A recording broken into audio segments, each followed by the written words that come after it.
Derek Sloan is the Conservative Member of Parliament for Hastings, Lennox, and Addington. He's also a lawyer, and he wants to be the leader of the Conservative Party of Canada. Mr. Sloan, thank you so much for joining us on the Canadian Taxpayers podcast. Glad to be here. So first question, obviously you oppose the carbon tax. The Canadian Taxpayers Federation has opposed the carbon tax for a long time. If you become Prime Minister, how fast will you get rid of the carbon tax? Will it be before or after lunch on your first day in office? We're going to get rid of the carbon tax right away. I'm the only candidate that wants to get us out of the Paris Agreement, which sort of provides the pressure, the ideological foundation for these types of taxes. These taxes don't help us. They don't help us. They don't help global emissions by any stretch, and they certainly don't help Canada. So out of the Paris Agreement and no carbon tax. Excellent. I'm going to keep moving on to another topic. I was looking at your Facebook page the other day. You bought a Winchester shotgun, so I feel confident about your answer on this one. The Liberals have brought forward a large ban of many types of guns. They're planning to spend hundreds of millions of dollars at minimum to buy back a lot of these guns. What would you do with the Trudeau government's gun ban and buyback plan?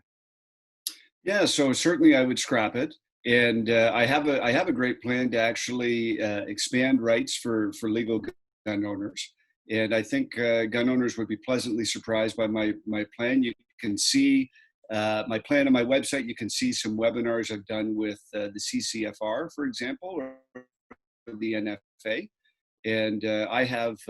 Certainly the most ambitious plan when it comes to revamping our current laws around firearms ownership. So I'm pretty excited about that. Tell us a little bit about that plan. I'd love to. Yeah. So the first thing is when it comes to the gun grab, obviously, not only are we undoing the gun grab, I want to repeal the Firearms Act in its entirety and replace it with something more intelligible. So that would get rid of Bill C-71, which is the bill that Trudeau is using to do this, and it would also get rid of other things that have come into play. Now, I am in favor of licensing, and I feel that there maybe should be several tiers of licensing. But I'll tell you, the juiciest part of my plan is actually to say that if you're licensed to hold a certain level of gun, whatever we name those different levels, you should be able to use it in the same way as you would any other gun. So I live out in the country. I live on, I'm surrounded by farm fields.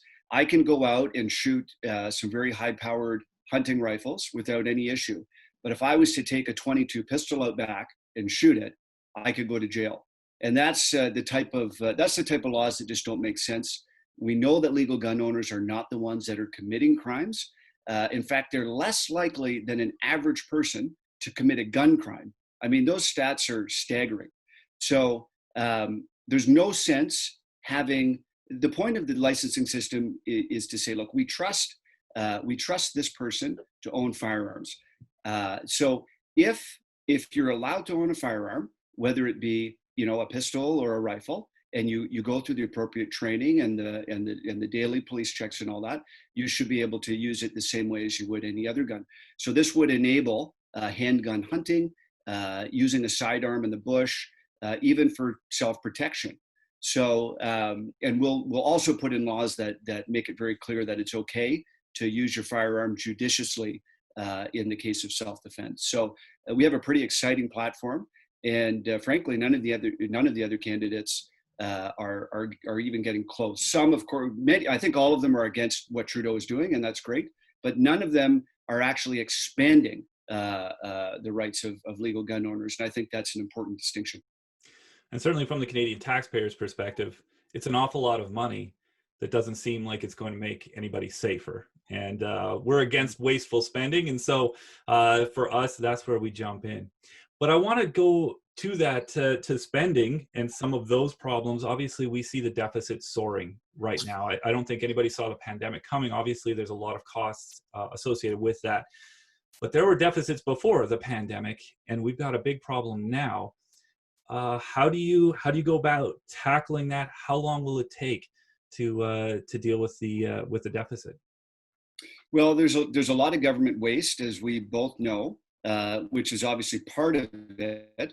The other part, of course, is growing the economy. Cutting back on how, like, if we're going to compare a household to the economy, if you cut down on household expenditures in terms of reining in your debt, that's one step. But another step would be maybe you can work a little bit harder. Maybe you can work upgrade your own skills so you can bring in some more money. So we need to grow the economy as well. The primary way to improve our economic performance right now is to increase the energy sector, the natural resource sector, increase the ability for those projects to get approved. We've seen a variety of projects pull out after spending a lot of money and getting nowhere. So obviously that's very important. And then we also have to look at other tax cuts and red tape cuts for small businesses and entrepreneurs to try and foster that culture of innovation in Canada. And when we get to that side of it, there's going to be a lot of pressure on every government to raise taxes. Certainly, there's people that advocate spending your way out of a deficit problem. We've seen that tried in many places at many times. How will you deal with that pressure to raise taxes? Yeah, I think those pressures will always be there. Right now we're in a position where we're already paying too much tax, and we're paying too much tax sort of objectively from what is your tax rate perspective, but we're also paying too much when the federal government and provincial governments don't provide enough infrastructure funding to municipalities, for example. So then they do that so they maybe don't have to actually raise your income tax level, but then your property tax rates are going up significantly every year. So we need to look at, and I believe your organization does this, we need to think of the taxpayer as one taxpayer, and whether they're paying provincial, federal, municipal taxes, it's still a tax. And we have to make sure that we're not downloading things onto other entities to make ourselves look good when it's still at the end of the day impacting the one taxpayer. Yeah, we often joke that when politicians talk about one level of government taxing versus the other, it's kind of like arguing about which end of the bathtub to take money out of. It's sort of the same either way. We've talked about it sort of in a general sense, and it is a big problem. And so I think you have to look at those sort of macro questions. But I'd like to drill down to a specific one. The federal government is spending somewhere in the neighborhood of $17 million to renovate the Harrington Lake cottage that is, of course, for the Prime Minister's use. You're hoping to have the use of that particular place. But we found that a lot of swanky cottages owned by Oscar Award winners, Stanley Cup champions, you can buy them, the whole swanky spot, for an awful lot less than $17 million. What do you think of the idea of selling Harrington Lake? Well, I actually, I don't know much about the property in terms of, I'm obviously aware of what it is, but I don't know what its value should be. I am somewhat aware of what cottage values are. I live in somewhat close to cottage country. I don't know of a single cottage that is on the market right now for $17 million, even in the swankiest areas of Ontario. So that seems very excessive, and I don't know what they're planning to do. You know what? I mean, I think these historical buildings are nice. I mean, I can almost guarantee you that 17 million is way too much. I don't know if I think we should sell it. I like some of these historical buildings, but certainly that seems like an outrageous expenditure, and we should get to the bottom of it. No question. Well, we're digging to the bottom of it. Stay tuned. We'll try to find some more on that. In terms of big spending, there's all kinds of pressure on governments for stimulus spending or bailouts or corporate welfare. Pick your term. We're already seeing reports that Bombardier and others may be lining up to get big money. If you're Prime Minister and Bombardier or others come knocking, what's your answer?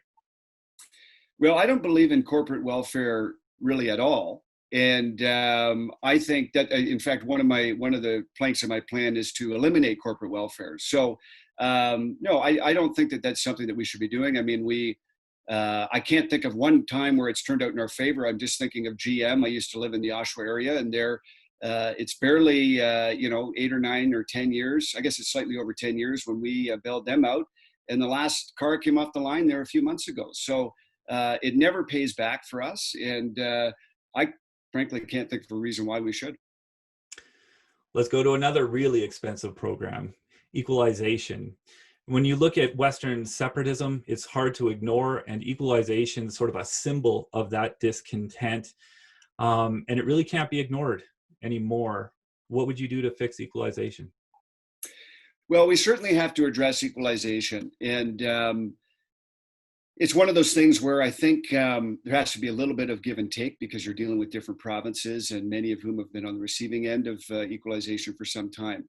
But there is no question that without a change in equalization, the separatist movement out west will remain strong.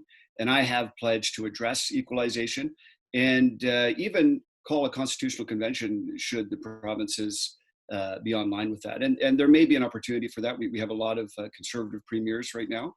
And Quebec, of course, never signed on to the last time we did this. It may be time for that. But I've certainly said that we need to do whatever it takes to make sure the West feels like an equal partner in Confederation.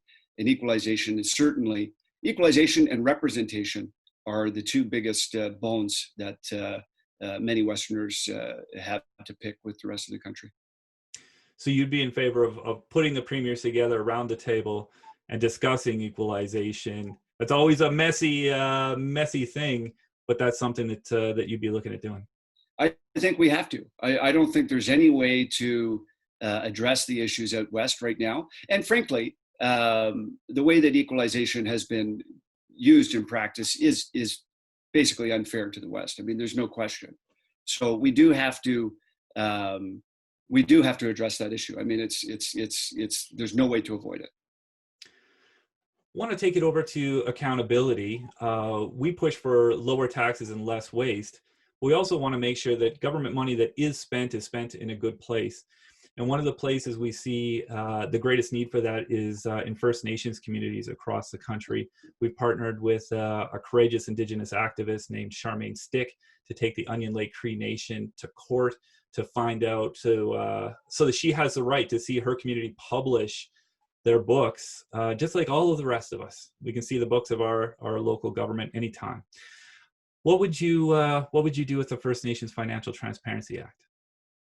Yeah, so I actually I agree with that, and I've committed as part of my platform to making sure that happens. So I believe that we should know where the money is going on reserves, and in as much as we should know where other public money is being spent. So that is something that is in my platform. And of course, First Nations communities are the only place we want to see politicians across the board providing transparency. I want to get a specific answer on a specific situation. In 2009, Liberal MP Michelle Simpson started publishing her own expenses, just her own expenses for her office and her own expenses. And former Liberal leader Michael Ignatieff put a ton of pressure on her to stop doing that. She didn't. She kept publishing it. If your leader and one of your caucus MPs starts publishing their own expenses, how do you handle that situation? Well, I actually think we should all do that.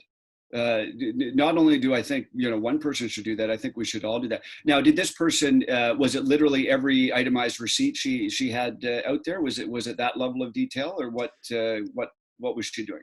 She just published all of her own expenses, so line items for office expenses, travel. I think she sponsored a family skate in her riding, so that $200 or whatever showed up there. It wasn't all of the receipts, but it was the line items to provide that accountability.